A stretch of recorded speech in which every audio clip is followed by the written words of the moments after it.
Muy buenas tardes, ¿cómo están? Bienvenidos a Puntos de Vista. Gracias por acompañarnos en esta tarde-noche. Nuestra compañera Fernanda está ya de vacaciones de Semana Santa. Estamos muy contentos con ella. Ya nos va a contar después su experiencia. Pero nada, vamos a estar acá, por supuesto, haciendo el programa estos días hasta el miércoles, por supuesto. Que después, bueno, ustedes saben, jueves y viernes santo, como para todo. Un ritmo diferente en la ciudad hoy, incluso mucho menos carga política. Habrá una semana ya un poco más tranquila. Lamentablemente nuestra realidad de ciudad a veces no coincide con lo que está pasando en el país a nivel de urgencias y necesidades. Y hace tiempo que veníamos hablando de una región golpeada. Recordarán que no hace demasiado tiempo hablábamos de los problemas que había en el Chaco por falta de agua. Saben que el panorama cambió totalmente y que la necesidad ahora está motivada muchas veces por la falta de acceso y caminos para un montón de pobladores que están en la zona y que no están consiguiendo incluso cómo llegar a los alimentos. El Chaco en alerta, como estábamos comentando, como estamos viendo ahora, y esto motiva acciones del gobierno para intentar, lo primero, llevar agua, llevar comida, llevar lo que hace falta a gente que está realmente, en este caso, aislada, podríamos decir, o rodeada de agua, porque estaríamos hablando de lo mismo. El Chaco en alerta, y queremos hablar justamente como nuestro tema principal de esta jornada, para ver cómo están manejando esto. Y ya estamos en comunicación con el ministro Arsenio Zárate, que está con nosotros, para charlar un poco de la situación en general, y le vamos a preguntar todo lo que queremos saber, por supuesto, en esta situación. Gracias, ministro, por atendernos. Realmente podemos decir que una situación de emergencia clarísima la que se nota, ministro. Buenas tardes, Diego. Para ti, a la audiencia, mi respeto de siempre. Siempre te escucho, pero no, te escucho más haciendo preparativo para la chiva y eso. También, ministro, por supuesto. Tenemos que hacer de todo en estos tiempos, ¿verdad?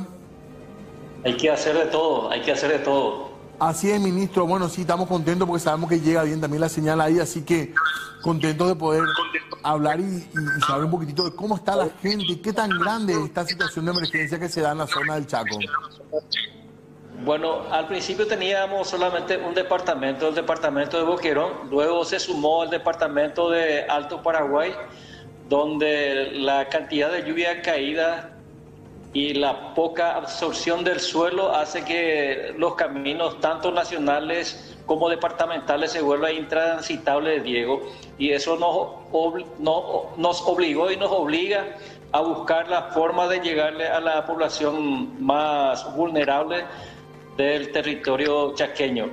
Trabajamos en forma coordinada con distintas instituciones como la Fuerza Armada, Ministerio de Salud Pública y Bienestar Social, Ministerio de Obras Públicas, Policía Nacional, ANDE, que también nos acompaña en todas las actividades que realizamos, y en forma coordinada con las gobernaciones, los municipios, autoridades nacionales del Congreso Nacional. Un trabajo conjunto que estamos realizando en el territorio chaqueño. Ministro, estábamos hablando de departamentos primero, que se amplió esto, y en cuanto a poblados, ¿qué podemos decir? ¿Cuántos incluyen? ¿Qué cantidad de gente aproximadamente en el mapeo que tienen ustedes es la que hoy necesita con mayor urgencia la ayuda? Bueno, en el territorio chaqueño tenemos aproximadamente 28.000 familias de comunidades indígenas, son las más vulnerables. 14.000 tenemos en el departamento de Boquerón, 12.000 en el departamento de Presidente Hayes y 2.000 y un poquito más de comunidad indígena en el departamento de Alto Paraguay. Alto Paraguay es uno de los departamentos más afectados, tiene aproximadamente 6.000 familias afectadas. Ahí ya está incluido comunidades indígenas y comunidades no indígenas, y le sigue muy de cerca el departamento de Boquerón, no así el departamento de Presidente Hayes, que hasta ahora se mantiene normal prácticamente todas las actividades, porque en el departamento de Presidente Hayes tuvimos poca lluvia aún. No así, reitero, en el departamento de Alto Paraguay y de Boquerón, Alto Paraguay, el sábado pasado tuvimos por encima de 100 milímetros de lluvia nuevamente, Diego. Y en cuanto a cantidades, Boquerón la zona más afectada, podríamos decir, en cuanto a cantidad de familias que están en este momento en riesgo? Nosotros actualmente, o sea, mañana vamos a completar aproximadamente 5.000 familias asistidas en el departamento de Boquerón. 3.500 familias asistidas en el departamento de Alto Paraguay y 1.000 familias asistidas en el departamento de Presidente Hayes. En total ya llevamos asistidas 10.000 familias. Eso representa 250.000 kilos de alimentos no perecederos entregados a las comunidades, Diego. Y entre esos alimentos, ¿qué es lo que se suele llevar, ministro? ¿Cuál es la urgencia más importante? La composición de nuestro kit de alimentos es la siguiente. De la producción campesina, de los pequeños productores, nosotros adquirimos hierba, poroto y maní. El resto compramos de los comerciantes que se dedican al ramo. Completamos con harina, fideo, arroz, azúcar, aceite, carne conservada, jabón, leche en polvo, y ahí completamos prácticamente el kit de alimentos que distribuimos a las familias que hoy están necesitando del Estado paraguayo. Ministro, y además de alimentos, hay una ayuda integral, tengo entendido. O sea, esto sobrepasa eso, se intenta llevar más tipo de asistencia. ¿Qué se está haciendo? El tema de la salud, por ejemplo, sabemos que es un tema muy delicado cuando hay crecida alrededor de las poblaciones. Bueno, con el Ministerio de Salud Pública tenemos teléfono abierto, tenemos puntos focales donde coordinamos las acciones, y no solamente con Salud Pública, sino con todas las instituciones. Tenemos los puntos focales y principalmente con salud. Esta vuelta trabajamos más de cerca, coordinando las entregas de medicamentos que ellos tienen que hacer, inclusive el envío de personales médicos, paramédicos, para reforzar la unidad de salud familiar en los distintos lugares. Y como ejemplo te doy el de Pozo Hondo y de Pedro Pepeña, donde ellos reforzaron tanto la asistencia en cuanto a medicamentos y recursos humanos para esa zona. Y la Fuerza Armada han puesto personal y medio logístico para que se pueda llegar a la mayor cantidad de gente posible afectada por esta situación de inundación súbita, porque no es una inundación producto de la crecida del río Pilcomayo. El río Pilcomayo tuvo sus momentos críticos, pero eso ya pasó. El problema principal que estamos teniendo hoy en el Chaco paraguayo es la gran cantidad de lluvia caída en estos mes y medio, porque la lluvia en marzo y estamos a mes y medio y seguimos con alguna lluvia en la región, Diego. ¿Y esto se puede atribuir a un hecho en particular, ministro? Aparte de la lluvia que está comentando usted, ¿hubo algún tipo de situación rara que hace que las lluvias generen estas inundaciones? Ya que, como bien decía usted, no es que sea una inundación a causa de un río, por ejemplo, que entenderíamos la causa. ¿Hay algún tipo de explicación para esto que está pasando? Bueno, esto es cíclico acá en el Chaco paraguayo, Diego. Si uno mira el comportamiento de las lluvias en el Chaco, generalmente sucede cada cierto tiempo. No te vayas a olvidar que el año pasado nosotros hicimos casi el mismo travesía con la Armada Paraguaya, con otras instituciones también para la ayuda al departamento de Alto Paraguay. El año pasado lo tuvimos en el mes de marzo y este año en el mes de abril, Diego, y uno mira la estadística. Y en el 2012 se tuvo la misma situación, o sea, se tuvo una situación parecida a esta en los dos departamentos, Diego. Por eso que uno tiene que mirar la estadística, en qué momento puede suceder esta situación de la naturaleza. Y aparte de eso, el cambio climático también tiene su efecto en el comportamiento hidrometeorológico en todo el mundo.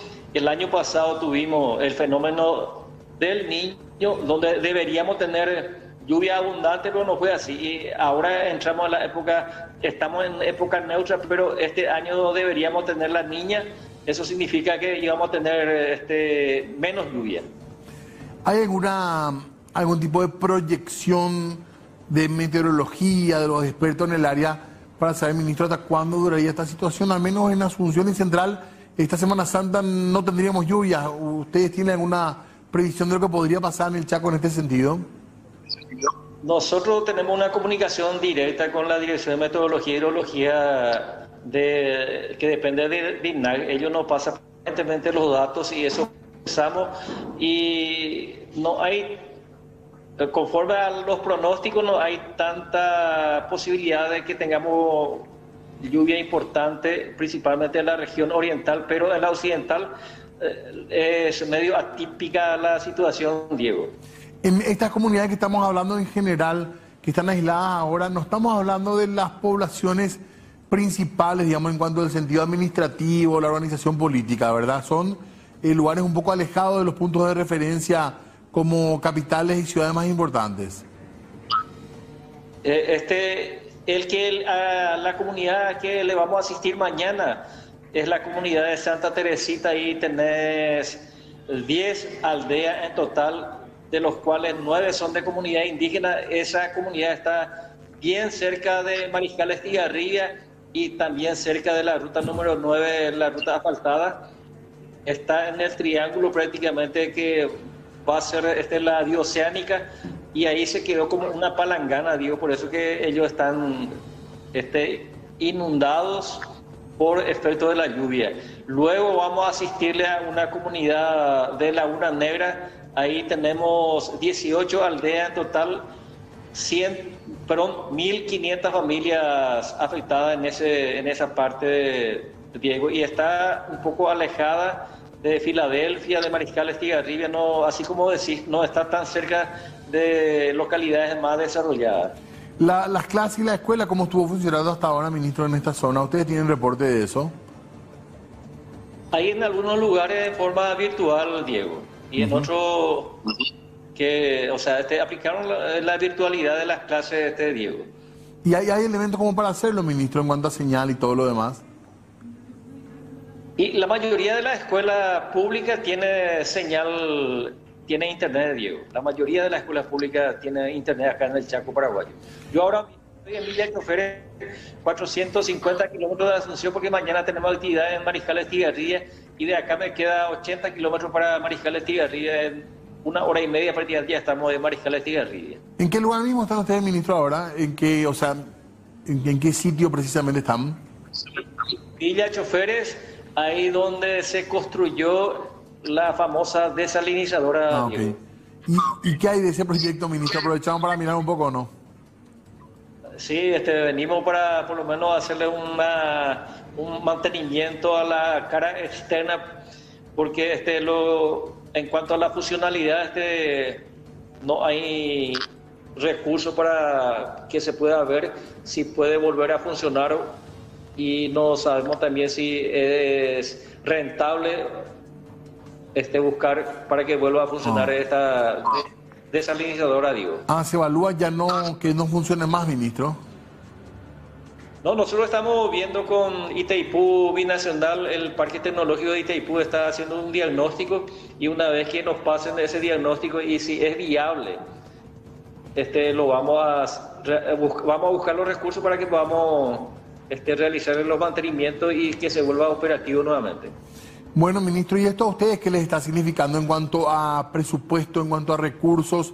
Hay recursos extraordinarios, sabemos, pero ¿qué les significa esto a emergencia nacional? Porque uno pensaría que, bueno, es cierto que lo hacen con otras instituciones, pero es bastante grande el operativo.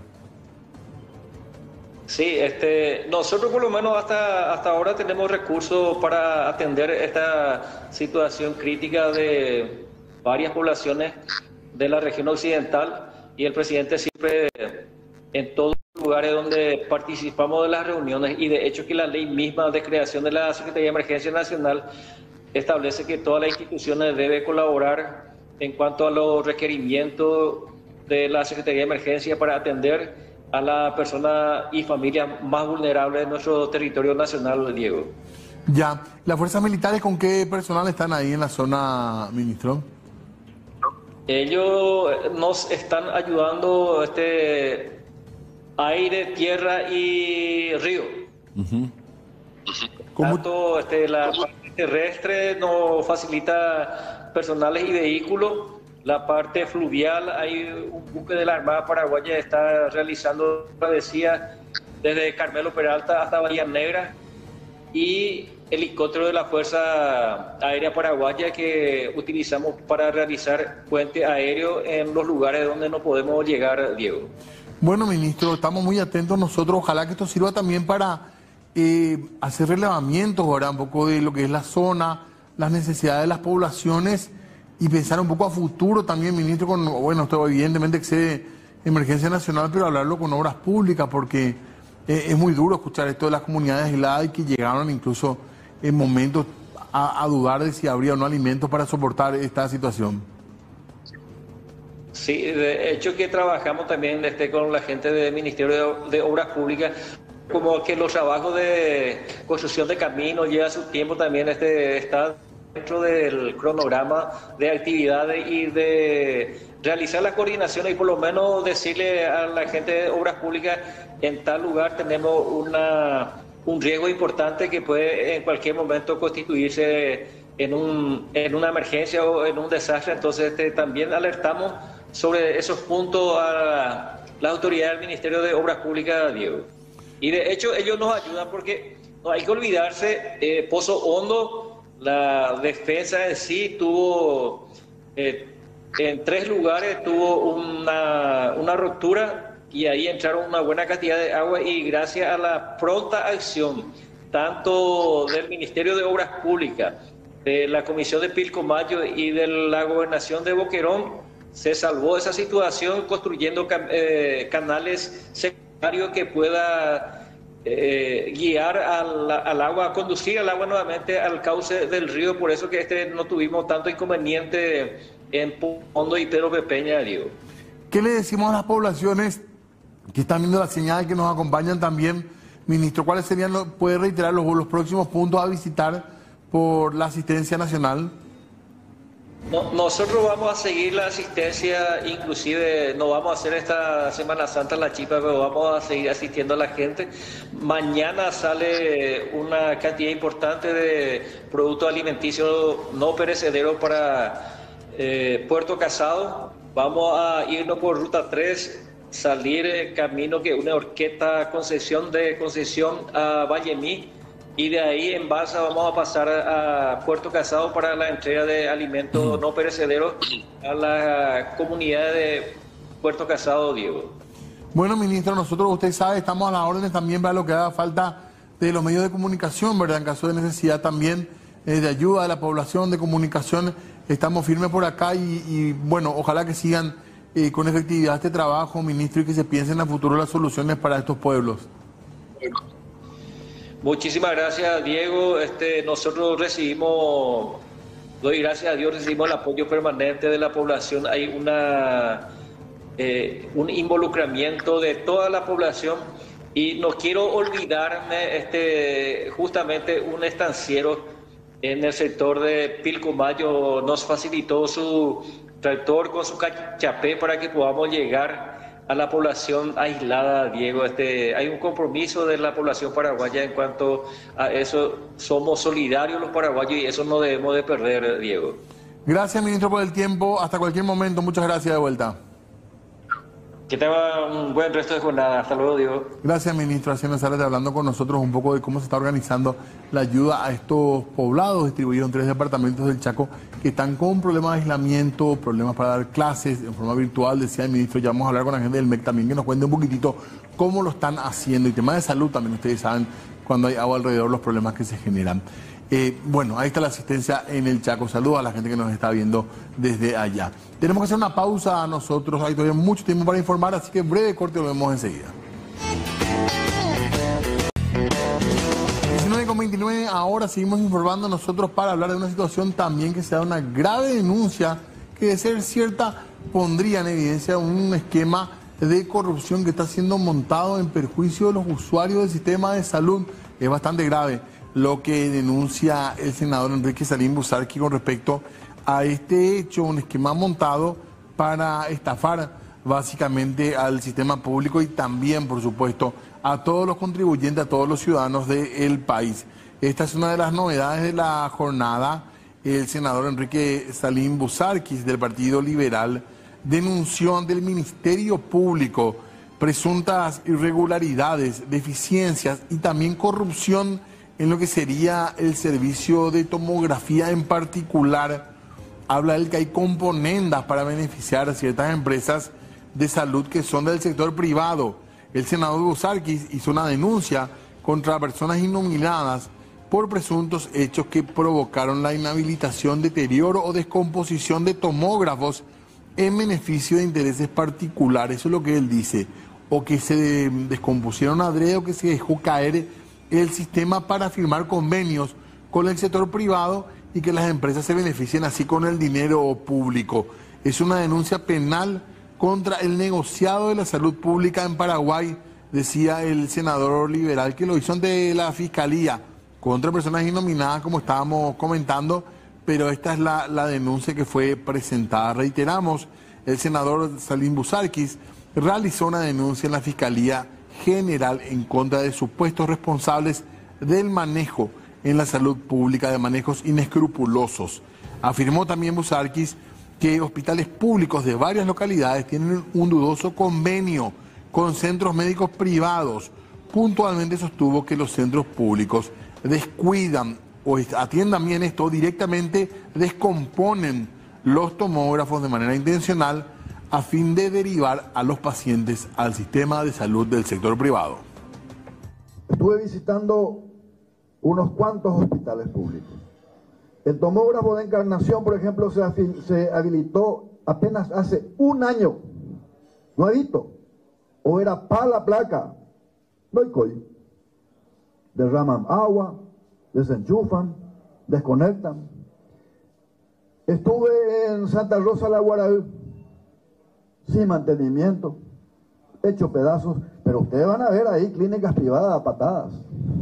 No quieren instalar los tomógrafos, no quieren que funcionen los tomógrafos. Y esto penalmente es importante que la gente sepa, y le pido a la ciudadanía la colaboración porque estoy acercando informaciones a la Fiscalía.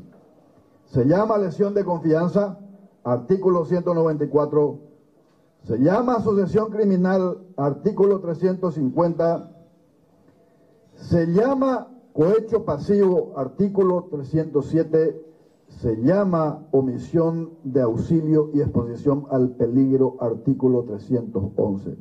Y esto se tiene que denunciar con mucha fuerza para que sepan que están siendo investigados. Y yo por lo menos a uno quiero meterle tras la reja.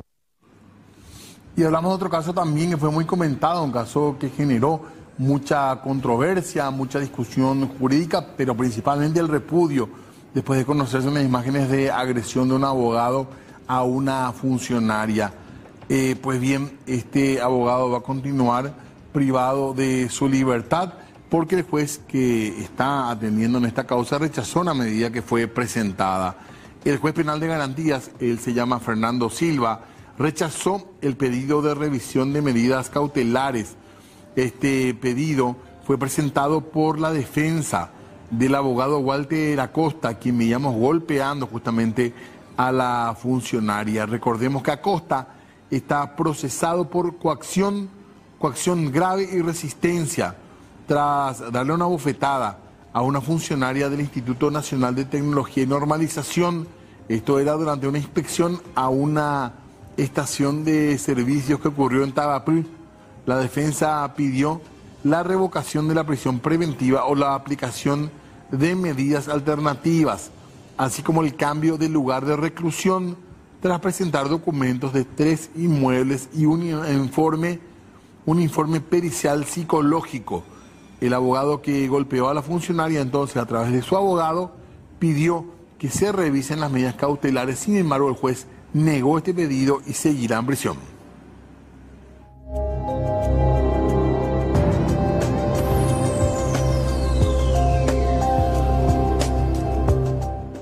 Muy bien, en tiempo de éxodo, también tiempo de llegada de muchos compatriotas del extranjero, tiempo de salida de Asunción también al interior, y esto que tiene que ver con el servicio del transporte de colectivos, sobre todo de mediana y larga distancia, cuando hablamos de la Semana Santa. La estación de buses de Asunción comenzó ya desde las últimas horas a recibir a miles de viajeros por Semana Santa, con un incremento esperado en el movimiento de estos pasajeros. En este sentido, la Dirección Nacional de Transporte DINATRAN informó que los horarios de salida van a estar disponibles desde el miércoles a las 12 hasta el lunes a las 12 horas también, aunque por ahora el movimiento es normal. Se anticipa un aumento significativo, especialmente durante los días martes y miércoles. Recordemos que los funcionarios públicos solamente esta mañana van a trabajar, así que el miércoles ya no sería raro que haya un montón de gente, incluso el martes a la tardecita. Los precios de los pasajes están fijados y se pueden consultar en el sitio web de la DINATRAN. Esto es muy importante, no pagar de más. Se destaca también la importancia de guardar la boleta del pasaje para cualquier eventualidad y en caso de algún problema contactar al 096-352-235 para denunciar a través de esa vía irregularidades en las tarifas. Son por sectores que a lo mejor no iban a cobrar para la Semana Santa. Esto por supuesto que generó muchísimas críticas, pero ahora hablan de la habilitación del pago. Atención entonces a los jubilados porque van a estar cobrando este día miércoles. Como un adelanto excepcional y teniendo en cuenta la Semana Santa, el Instituto de Previsión Social dispuso el adelanto de los desembolsos de los haberes correspondientes al mes de abril para jubilados y pensionados. Según el comunicado de la entidad, el objetivo es adelantar el proceso de pago y dar mayor previsibilidad a los beneficiarios. De no haberse tomado esta medida, los jubilados habrían tenido que esperar hasta después de Semana Santa para cobrar recién el lunes 21 de abril. Así que la noticia es que los jubilados van a cobrar sus haberes el miércoles santo.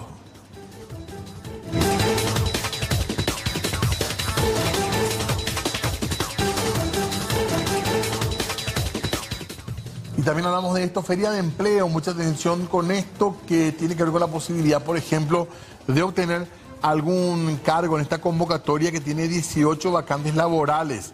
El Ministerio del Trabajo lanzó una nueva convocatoria para cubrir 18 vacantes laborales. Están buscando técnicos en electricidad, recepcionistas, mozos y otros profesionales. La convocatoria incluye 3 puestos de una conocida empresa. Estamos hablando de técnico en electricidad, mantenimiento de electricidad y montacarguista. También los otros 15 en el sector hotelero, donde buscan recepcionistas, agentes de reservas, mozos, bartender, mucamas y bacheros. Los interesados pueden enviar su currículum o presentarse en la Dirección General de Empleo. También tienen la opción de completar su currículum en el propio portal del Ministerio o hacer consultas al número telefónico 0983-608-705. Además, el Ministerio actualiza regularmente las vacantes. Tiene que ver esto con Brasil y con el expresidente Jair Bolsonaro, que está siendo investigado además por la justicia de su país. En este caso, hablan de un postoperatorio delicado y prolongado. El expresidente brasileño Jair Bolsonaro se encuentra en un postoperatorio complicado y prolongado tras una cirugía abdominal que fue calificada de exitosa y que le realizaron en Brasilia. Los médicos informaron que va a permanecer Bolsonaro en el hospital por al menos 2 semanas. A pesar de que su esposa había compartido que ya estaba en su habitación, actualmente Bolsonaro sigue en terapia intensiva y no hay una fecha prevista para su alta. La cirugía, que según informaron, duró 12 horas, fue necesaria debido a una obstrucción que tiene el expresidente en el intestino delgado, relacionada también con la herida que habría sufrido en el año 2018. Los médicos describieron la operación como extremadamente compleja, pero con un resultado positivo. La recuperación va a requerir cuidados intensivos y se anticipa que las primeras 48 horas serán críticas para determinar el curso del tratamiento.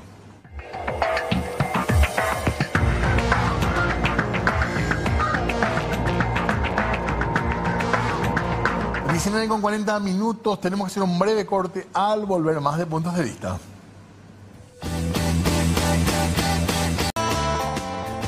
Seguimos informando nosotros y ojo con este tema porque de vuelta aparece la posibilidad o el pedido, al menos el planteo político, de hacerle un juicio al fiscal general del Estado. ¿De dónde surge esto? Ya le vamos a contar. El abogado Oscar Tuma confirmó que la familia del fallecido diputado Eulalio Lalo Gómez está decidida a pedir el juicio político al fiscal general del Estado, al menos articular los mecanismos para que esto pueda ocurrir en términos políticos. Estamos hablando de una decisión que tiene que pasar por el Congreso. Y sobre esta cuestión hablaron algunos referentes, como el caso de Rocío Vallejo, Eduardo Nakayama y Basilio Núñez. El fiscal general se tiene que ir. Si este señor quiere terminar su carrera como corresponde, sin que lo recordemos tan mal, se tiene que ir. Corresponde el juicio político. Tiene que renunciar al principio. El juicio político para mí existen causales ya también en varias circunstancias, pero como lo he dicho en su momento, nosotros no vamos a tener los votos. ¿Por qué? Porque ya vimos cuál es la posición de la mayoría que salva fiscales generales, intendentes y gobernadores corruptos. Yo ya he manifestado en una oportunidad que yo voy acompañado a un juicio político.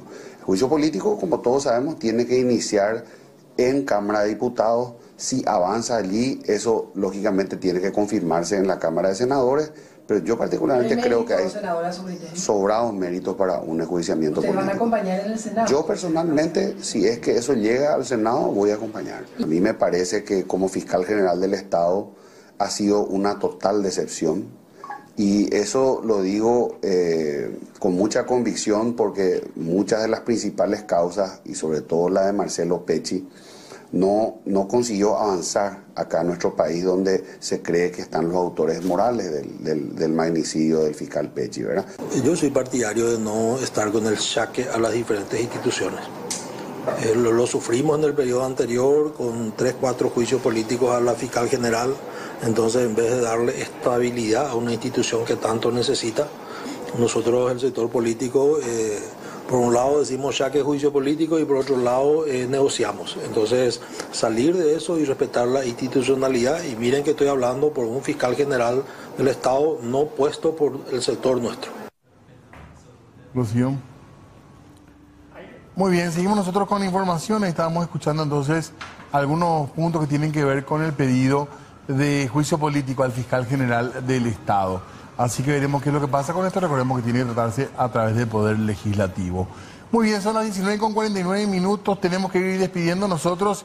Ya en instantes va a seguir el equipo de Ñan de Franca para continuar con la programación. Así que quédense ahí, no se muevan. De nuestra parte, regresamos mañana con más puntos de vista de las 19, por supuesto. Hasta entonces.